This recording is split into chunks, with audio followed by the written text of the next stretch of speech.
like to welcome you to CMS IT Weekly number 11, Take 2.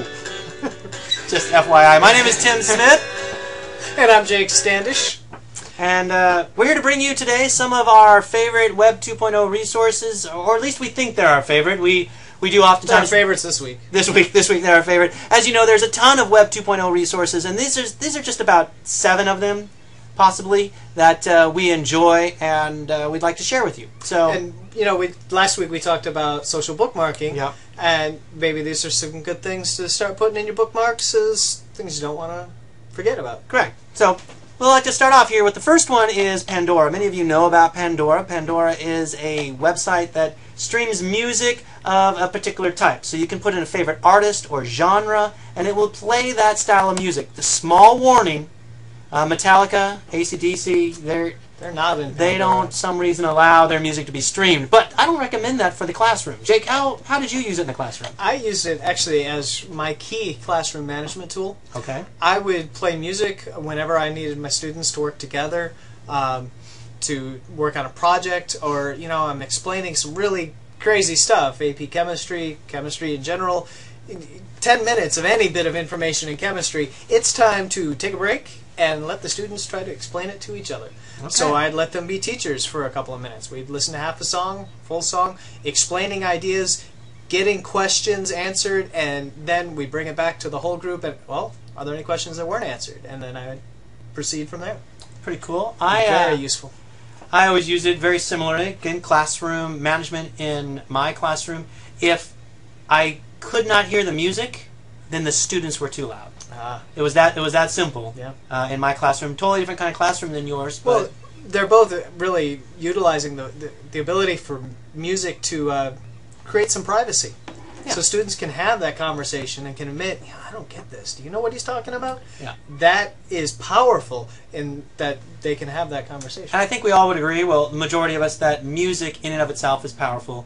And, you know, occasionally, I'm sure you did the same thing, especially when things were a little bit not so intensive. I'd allow students to pick the style of music within reason. Again, make sure you're aware of the artist that they are wanting to listen to. Yeah, they were all into that good stuff. Yeah. Always appropriate. You know, I found the strangest things. High school students, big on the CCR. They like the Creedence. I will tell you what. Really? That's good. They do. Elementary kid students, big on like Halo and you know, Dynamite, stuff like that. I see. So let's move on to the next one. Blabberize. Ooh, Blabberize. Blabberize is a fun website.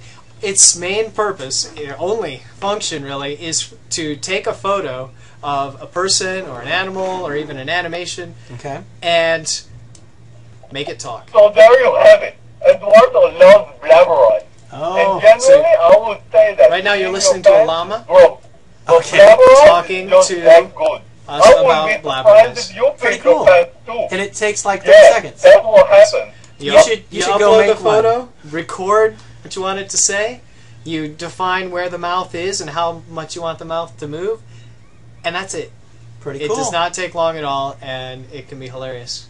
Can be? It can be. Okay. Can I put a picture of you up there and Blabberize you? Only if you want the same. Okay, I think maybe we have to Blabberize each other and post it to the wiki. I think the game is on. That's right. I do. I see a lot of possibilities here with students and with teachers using Blabberize to especially if you've got like an LCD projector or an interactive whiteboard, you could definitely bring up, you know, your principal to give the lesson. I think that would be fun. That would be. Yeah. All right. Should we ask first? Probably, if we're gonna. Yeah. All right. You know, Discovery Education. We use Discovery Education a lot throughout the district. We are blessed to have it.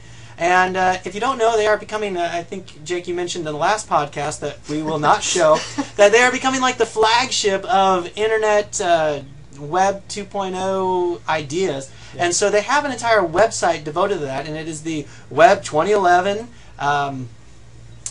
Discovery Education website. So on it are a bunch of different tools. If you go to there, you can see across the top, there's a little menu from Internet Safety all the way over to Web 2.0 tools. Cannot vouch that they all work behind the firewall, but there's got to be some good stuff in here. And you also just want to keep your eye on this as they continue to roll out different kinds of content that we, the educator, can use. Yeah, that's one thing about Discovery is they take a great thing and they keep making it even better. Yeah. So they're great. They're bringing a lot together. So pay Good to attention watch. to that one. next up is VoiceThread. I know a lot of people use VoiceThread. You seem to be using the voice today a lot. I do like the voice. You do like the voice. You know. You walk I like to talk, and that happens a lot better when I'm on my own, I guess. But anyway. Enough said. So we're back in VoiceThread here. Is a lot like Blabberize, and you upload media. It doesn't have to be just photos. You can upload video as well. But the coolest part about VoiceThread is that you can actually comment. You can encourage your class to comment on things that you upload. So okay. For me, my experimenting with VoiceThread was actually put up a PowerPoint presentation. So what is a VoiceThread? Oh, I started that playing. PowerPoint presentation of some homework problems, and I Okay. explained through the VoiceThread how to solve the problems. Wait a minute. And You're then let telling the me- students comment. So you put up a lesson you had that you already created in Flipbook or Notebook. You turned it into PowerPoint. You put it up here because VoiceThread allows you to do that. You went ahead and gave you a quick synopsis, and then students were able to View it, okay. see how I solved this problem, Okay. and then they can post their comments. They can type in comments. They can record their audio. You can actually get a cell phone number, and they can call that number to post the audio comment. They can record themselves on a camera at home. It's a tool for having conversations around media, I like that. whether it's images, videos, How much documents, or extra presentations, work do you or feel? any combination of them. A VoiceThread can Well, I guess securely you capture have to- and hold I an entire recommend group looking at discussion. some voice threads before you Okay. jump into it Okay. to see how they do it. But it's as easy as uploading image files, Okay. video files, or PDF. Or, I'm sorry, PowerPoint. Okay. So it really can be very quick. Cool. And Looks we'd like be happy to support it if looks you like have a- any questions. Great resource. It is. Cool. Now, actually, I Ooh, also need to ooh. mention here. Oh, there's two There's types. two types of voice That's right. threads. There's You wanna pay attention to this. voicethread.com, but then there's the educator's voice thread. So if you get a teacher account, which I recommend, because then you'll have more access, more storage, and everything. So for free, go to ed.voicethread.com.